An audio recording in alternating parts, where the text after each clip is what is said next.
I always felt like the invisible one in my family, the responsible one who handled all the chores, worked extra shifts at the diner, and still found time to check on my younger brother, Alex. Yet when it came to family gatherings, no one seemed to remember that I exist outside of the duties. I was the safety net, never the star. That title belonged to my older sister, Mara, who could do no wrong, always gliding through life with her effortless charm. It was just another Friday evening I'd wrapped up a hectic shift, coming home to the scent of burnt casserole wafting from the kitchen. I opened the door, greeted by chatter. "Mara got a promotion," my mother exclaimed, joy radiating from her voice. My chest tightened. "That's great," I said, my tone lacking the enthusiasm I knew they expected. "Of course it is." Dad chimed in, "She's always been the smart one." The air thickened with their pride in her, while I stood there, juggling my resentment and my disappointment like I always did. When the celebration turned into a text chain about the family dinner they planned for Mara and her friends, I felt a sense of being pushed aside. "Can you handle the dishes for once?" My mother texted me later, not even bothering to break the news directly. The nerve of them. I was already overwhelmed. "Sure," I replied, teeth clenched.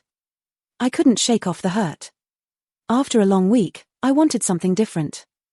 So, I found myself texting Julia, my friend from work, who always rooted for me and saw past all the family drama. "You okay?"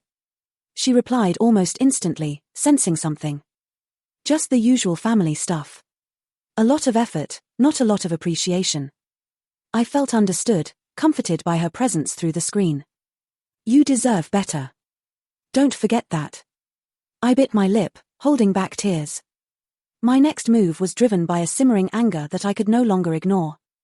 The following week during dinner, I noticed Mara basking in attention, telling everyone about her office success, while I served up pasta without a word, tensions boiling beneath the surface. "What about you, Claire?" Mom asked, glancing at me like I existed only to be dutiful. "Still working at that diner?" It felt like a jab, one they all shared a laugh over. Something snapped. "Actually, I just finished a night shift, and yes, I work because I have to, not because I want to be a screw-up like someone else I know." Eyes widened. Everyone froze. "Wow, Claire, no need to be snarky," Mara said, feigning innocence, her glibness a knife in my wounds.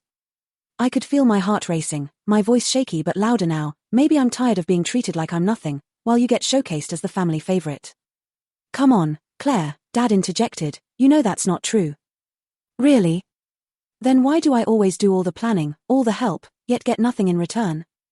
I shot back, frustration pouring out.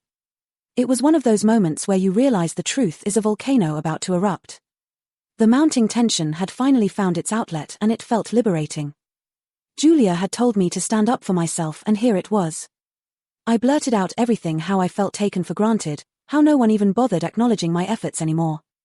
My mother's face twisted, but I pressed on. "I work hard and I deserve at least a thank you." Silence hung in the room, heavy and uncomfortable. Then Alex, surprisingly, piped up. "I think Claire's right. I always see her doing things while you all praise Mara for just living her life." A wave of shock swept through us. I didn't know he felt that way, but somehow, it made me feel validated. My family fumbled over their words, awkwardly trying to salvage the atmosphere, but the damage was done. I sat there, breathless but empowered. I realized at that moment that I was more than I'd been led to believe, and finally, my worth didn't depend on their approval. The conversation drifted as they tried to spin the focus back to Mara, but it had changed for me. I felt lighter, as if chains had been lifted from my shoulders. No one could deny my worth anymore, not even me. As the evening wound down, I texted Julia. I finally stood up for myself. Her reply came quick, "You did great. Proud of you. Always remember your value." I finally felt seen, not just in my family, but for myself. How many people out there struggle to assert their worth? What about you? Have you ever experienced something similar, or found strength when you finally said enough? Share your stories below. Don't forget to follow for more stories like this.